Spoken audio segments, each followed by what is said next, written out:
Bom, eu queria falar hoje um pouco sobre as histórias e os livros de histórias que estão no mercado. Nós temos que separar o que é literatura. Claro que o artista, né, o escritor, ele escreve a sua história, né? Ele escreve os seus desejos, né? É uma criação artística, né? Então a gente não pode modificar a literatura conforme o que a gente queira dentro da escola. Mas nós na escola temos que ter um approach pedagógico.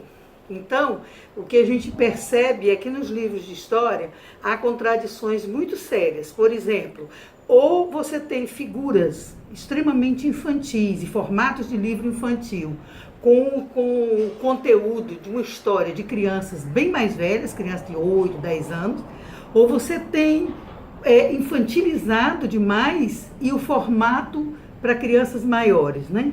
Às vezes os desenhos são muito artísticos, né? Eles não têm a nitidez que uma criança lá de 2 anos precisa, né? Então, você tem que analisar no processo pedagógico o conteúdo do que está escrito, as figuras que traz, né? O tipo de desenho, né? Para você escolher aquilo que pode ter o maior proveito para o seu aluno. Então, por exemplo, se uma criança até 18 meses, por exemplo, os livros são de objetos, né? Por quê? Porque a única coisa que eu posso fazer através das figuras é buscar a representação, né? A evocação e construção da memória. Então, se eu tiver o objeto, uma colher, e a figura da colher, é a história que eu conto, é em cima de figuras. E se eu puder ter esses objetos físicos, né, para que a criança os relacione, é muito importante até por volta dos 2 anos. Né? Depois, eu preciso ter figuras muito ricas, primeiro muito nítidas. Né? Se você observar os desenhos que interessam as crianças em cada idade, você vai perceber que eles vão de uma nitidez muito límpida, né, como Maurício de Souza, por exemplo, no Brasil, e vai depois ficando mais complicadas e mais rebuscadas, né? Mas as crianças, às vezes, ninguém sabe por que as crianças se interessam por Peppa, porque aquele desenho é nítido, é clean, né? As figuras são muito pobres, né? E ali é o que uma criança de 2 anos percebe. Então, isso aí vai ficando complexo na medida que você vai estimulando. Então, na escola, você tem que procurar livros, né, que tenham figuras muito ricas. Às vezes, você olha um livro de história e ele não tem figura nenhuma. Na primeira página tem a meninazinha com o cachorro, na segunda, a meninazinha com o cachorro, na terceira, a meninazinha com o cachorro. Tem uma tristeza. Você tem que procurar. Essa criança de 2 a 4 anos, você tem que criar vocabulário, muito vocabulário. Então você tem que procurar livros que tenham muitos desenhos, né, que você possa dizer, olha aqui o pirata, olha o navio do pirata, a bandeira do navio do pirata, o marujo, a âncora, o peixe, a sereia, e você vai descrevendo aquela imagem. Então você vai procurar por imagens muito ricas. Até os 3 anos, isso é fundamental.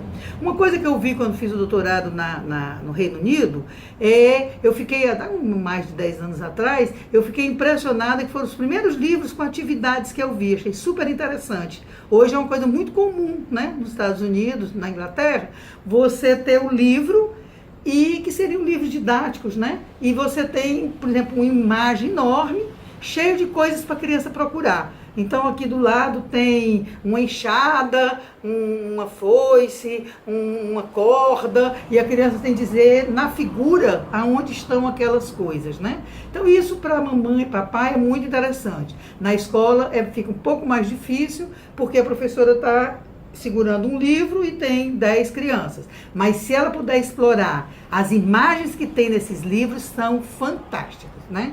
E esses livros, alguns já têm disponíveis no mercado brasileiro. Então, em cada idade, nós temos que procurar, né, adaptar o que tem no mercado, a literatura, com todo respeito à literatura, mas a gente tem que procurar bons desenhos, bons textos, e às vezes não ler o texto. A professora não lê, não importa, ela conta as figuras, explorando as figuras de cada página do livro, sem se importar com o que está escrito, porque às vezes o que está escrito são questões filosóficas que não diz respeito a uma criança de 4 anos. Então ela vai ter que ser capacitada para fazer essas escolhas, né, das figuras e das histórias, né? Quando a criança faz 4, 5 anos, tem que ter já um começo, um meio e um fim, né? Então são histórias em geral que trabalham o bem contra o mal, né? Isso é muito importante que a gente verifique, né? Porque vai estar no dia a dia da criança, né? O aparecimento dos heróis, né? Da luta do bem contra o mal. Então, até os 4, 5 anos, nós vamos ter que nos preocupar com isso.